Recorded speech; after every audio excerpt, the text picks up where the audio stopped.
2 months ago, I started researching my family tree. I thought I'd uncovered a few names and some dates. I couldn't have been more wrong. I discovered that my great-granddad, Albert Ernest Kelly, fought in France in World War One. The more I uncovered, the more I realised just reading this wasn't going to be enough. I wanted to stand where he once stood, to see the places he would have saw, and to find out what he really went through. So I booked my tickets, packed my bags, and went to northern France and followed my great granddad's footsteps over 100 years later.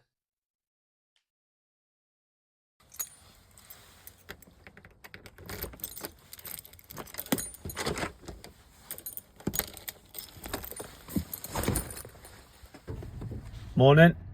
So today I'm visiting France to see where my great grandfather, Albert Ernest Kelly, fought in World War One.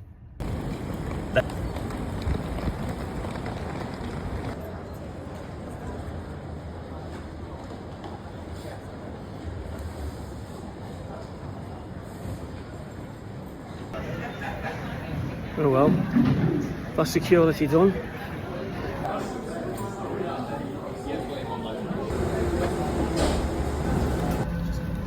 So here we go, sit on the plane, ready to go to France.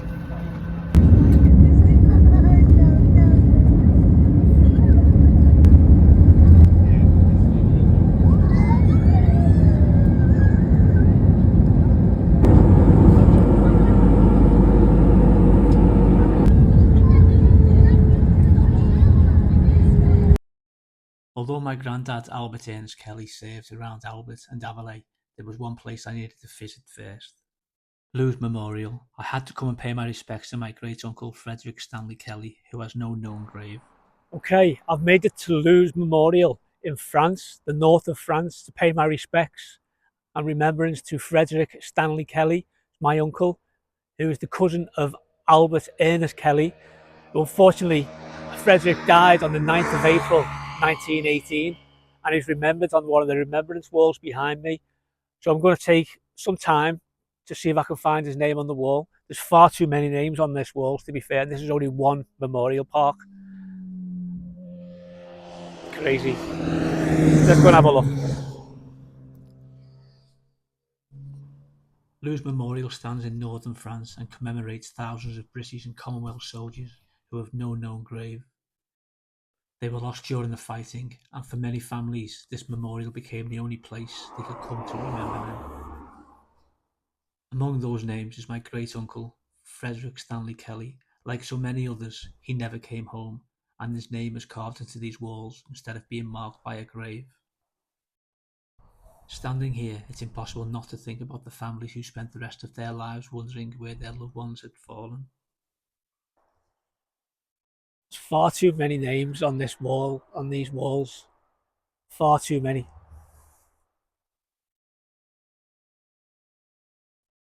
Okay, after spending a good 35-40 minutes reading all the names on these walls, there's absolutely loads of them again.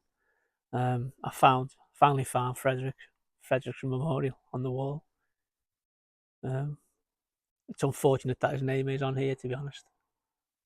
Um, so yes, Corporal Frederick Stanley Kelly, who lost his life on the 9th of April 1918.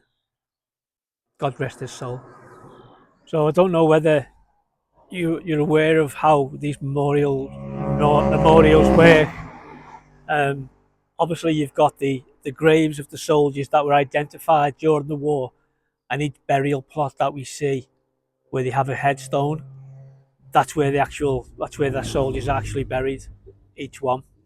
There's graves with no names on. There's a body, but it's not identified. It'll just say a soldier of the Great War, known only to God. Um, and those who,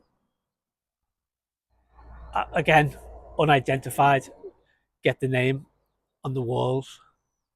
But it's a beautiful place. There's far too many people here. Inside the memorial is a register containing the names of every soldier remembered here. I wanted to find one name, Frederick Stanley Kelly. Seeing his name in the register made everything feel real. After spending weeks searching my family history back in Liverpool, I was finally standing in the place where his sacrifice is remembered. So I've drove to Loos Memorial. I found Frederick, paid my respects to him and to all of those who are mentioned here and also who are resting here. Now it's time for me to drive to Albert, Aveluy, and see where Albert, my great-grandfather, walked while serving in the First World War.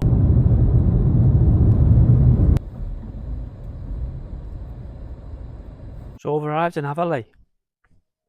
Took me a long time to get here. Oh, what a beautiful village. Albert served here during the First World War. So I'm in the same, walking where he would have walked, in the same footsteps as what he would have took. There's a church behind me here. Crazy to think, 108 years later, I'm here where Albert served. Crazy.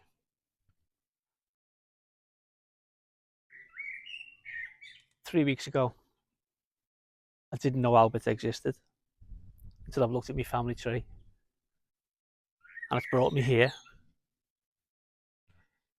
to northern France. It's crazy. It's very peaceful village. So not knowing where he actually was, I know his battery was around here somewhere. He was in the 469 siege battery, so they would have had fortifications here during the war and bombarding the German front line with the artilleries.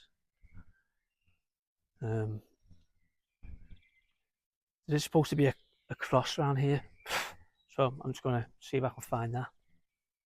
So I've come to the Aveluy Commonwealth Memorial Cemetery for those who lost their lives fighting in the area.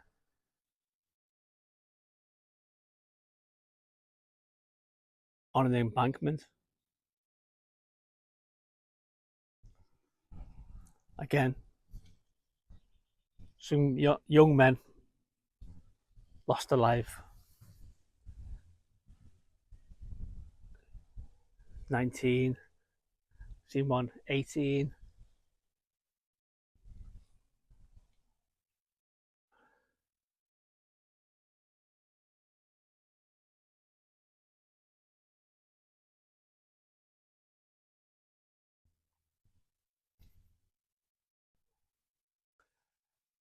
So I know Albert served for the Royal Field Artillery.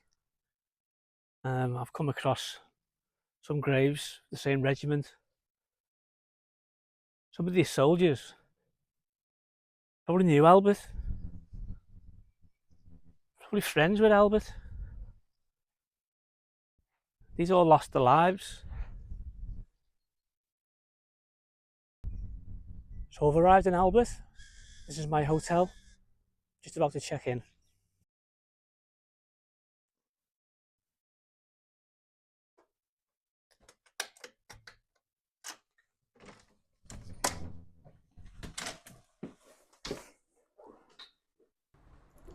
Okay, so I've arrived in Albert, little town of Albert, where, funny enough, Albert served during the First World War. So I'm in the town centre. As you can see, very nice. This is the church behind me. During the war, this was bombed heavily. I put some photographs on what it looked like during the war. This was Albert during the First World War. Once a thriving town, it was devastated by relentless shelling. It was here, it was the war-torn landscape that my great-granddad Albert Ernest Kelly served. So, beautiful church. As you can see at the top up there, that is in one piece now.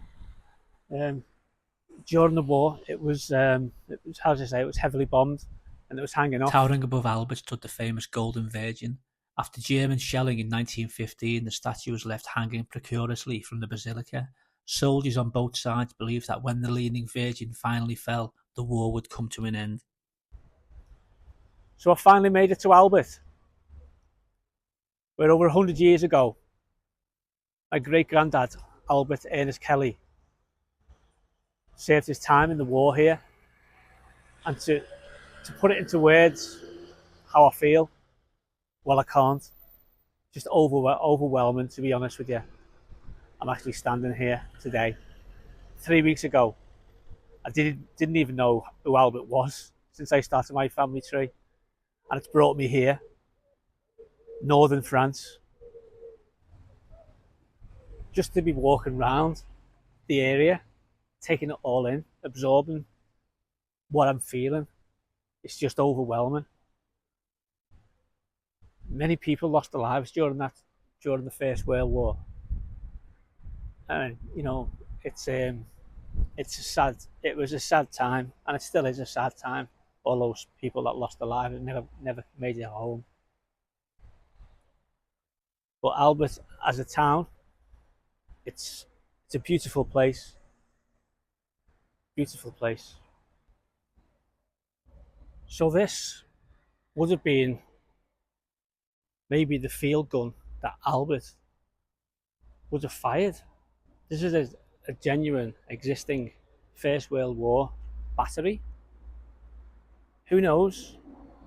He could have sat here. He could have turned that wheel. He could have loaded the ammunition through there. So here I am, Aveluy, northern France, where my great granddad, Albert Ernest Kelly, served during the First World War. Aveluy Square, Aveluy, and today, village centre, reminded by this monument in remembrance to those who lost their lives in the First World War. There's not much to see in Aveluy, but just the reason I'm actually here means a lot to me, because Albert could have stood exactly where I'm standing now. You just never know. 108 years later and I'm back.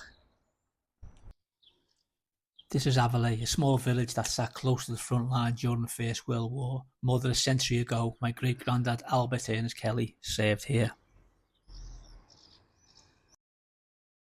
This is Aveluy Wood Cemetery, where around 380 Commonwealth soldiers are buried. Walking amongst these graves is a humbling experience. Every headstone tells a story of a life cut short, and it's impossible not to wonder how many of these men my great-granddad Albert Ernest Kelly may have known. This is why I wanted to come here. Reading names on a screen is one thing, but standing amongst the graves gives you a completely different understanding of the human cost of war.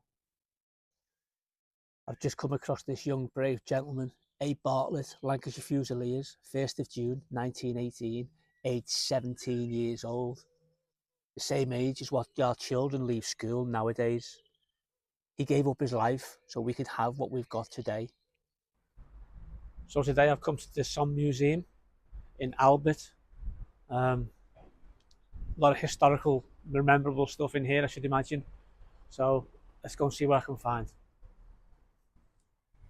The Somme Museum is built inside tunnels that were dug beneath Albert during the First World War. These underground passages were used to shelter both soldiers and civilians from the constant shelling above.